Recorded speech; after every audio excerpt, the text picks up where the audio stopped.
do. But the perfect climate. You know, you're not in Melbourne, you're not in Sydney. You know, Queensland, you're not sweating to death. You're not going to die of heat exhaustion. And in Canberra, well, you don't freeze to death, and then you don't get bored with the politics. So, or you don't get suspended. But look, we're definitely top.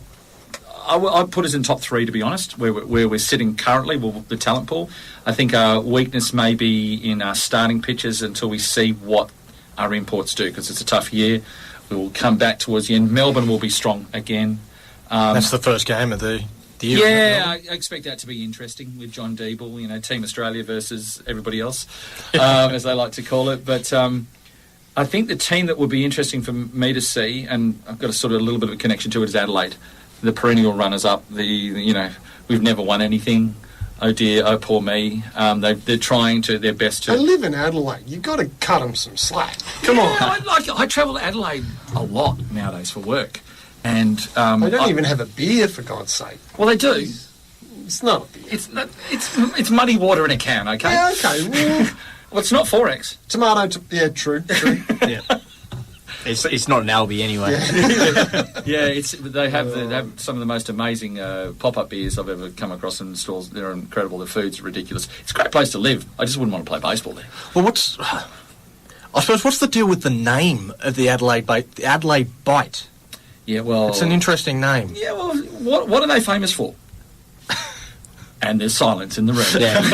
Adelaide churches. Yeah. Adelaide churches. Adelaide churches. Yeah. Come on, churches. Yeah, okay. No. Next, Adelaide Vineyard. Adelaide Winos. Yeah. Adelaide Hills. No, boring. No. Let's have something with a little bit of, their mascot is a shark, the bite. You go down to Port Lincoln. We bite. You go to Port Lincoln. It's famous for it.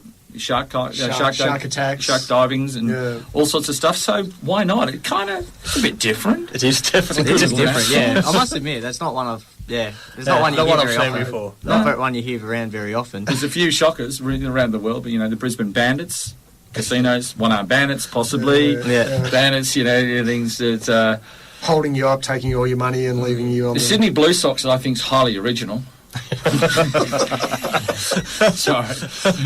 The Perth Heat, well, yeah, that's pretty obvious, Melbourne Aces, it could be anything you wanted to be in Melbourne. It's that eclectic. Yeah. It could be the Aces, and so where do we get a plane? Where do we get a plane from?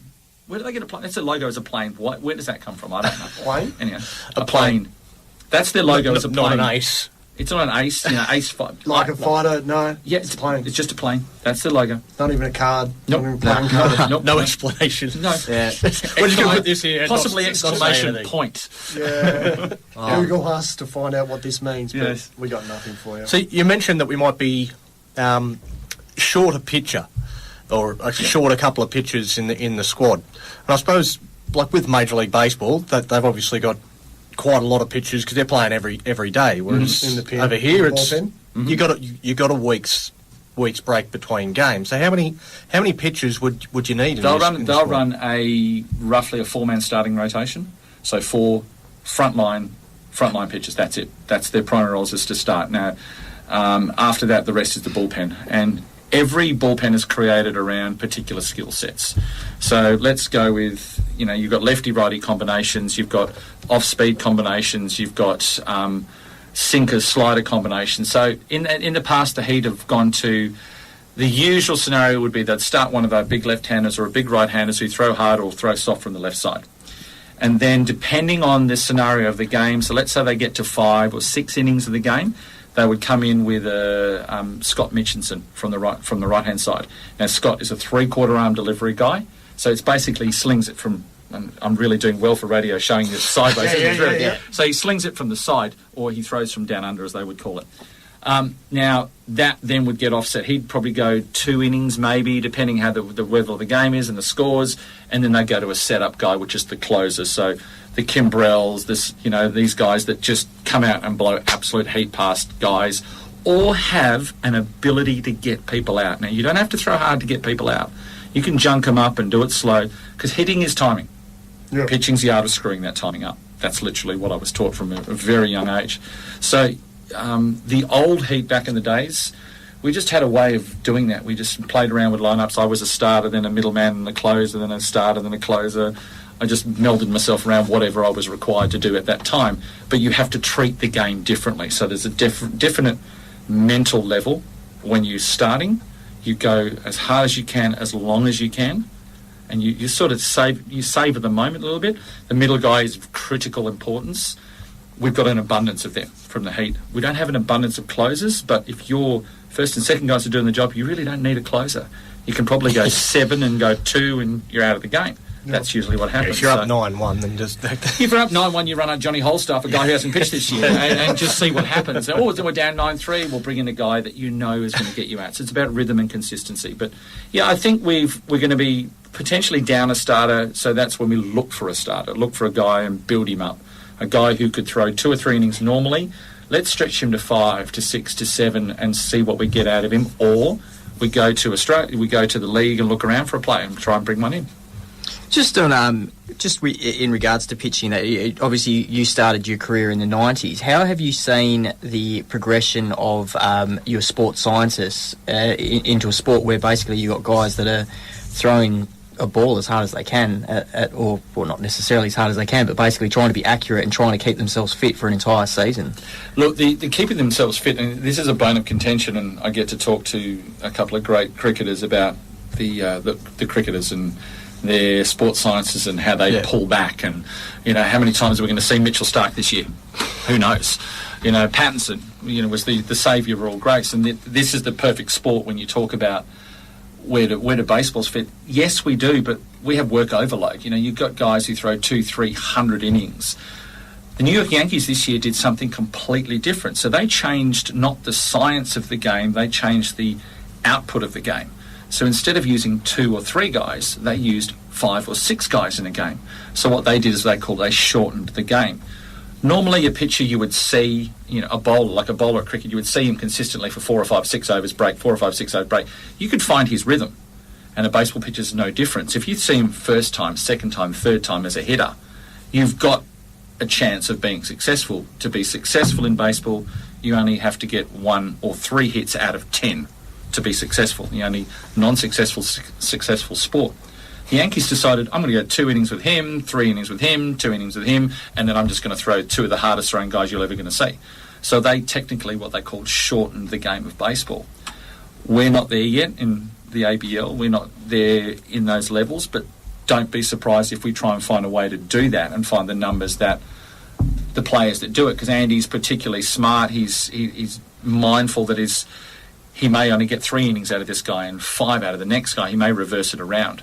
But the sports science has changed. There's a program called Driveline, which is the strengthening of the core of the body and making kids throw harder.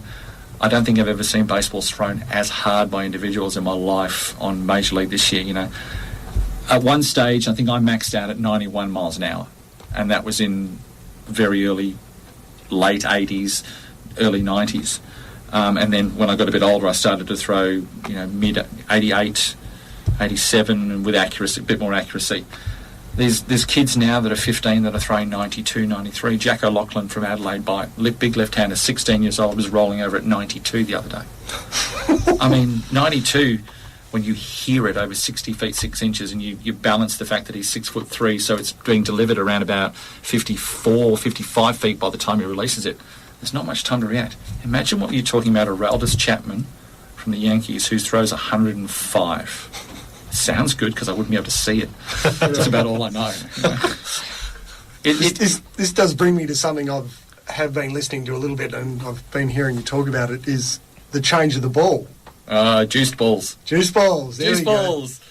Yes. Is it true? And I've heard the furor. Everyone says it's true. Yep. No, they haven't come out and said it isn't, but everyone knows it's there. But that's the best way. Just to listeners that don't know, what exactly are we talking about here? I've been told they've just increased the size of the ball slightly, which is affecting the way the pitchers can grip it, the amount of hubba, whatever you want to call it, they can get on the ball. So the spin, the rotations, whatever you can. So they can't get anything on the ball. So basically, the batters are they're dining out. They've hit more home runs than they ever have. Fans are loving it. They reckon this is fantastic. Pitchers, they're a little bit. They reckon this sucks. but Consider it talk to me. consider it ball tampering in cricket. So we'll talk about it. Ball tampering. But this in is cricket. official. This is yeah. So the question is, no one has said that it is. This is what we did.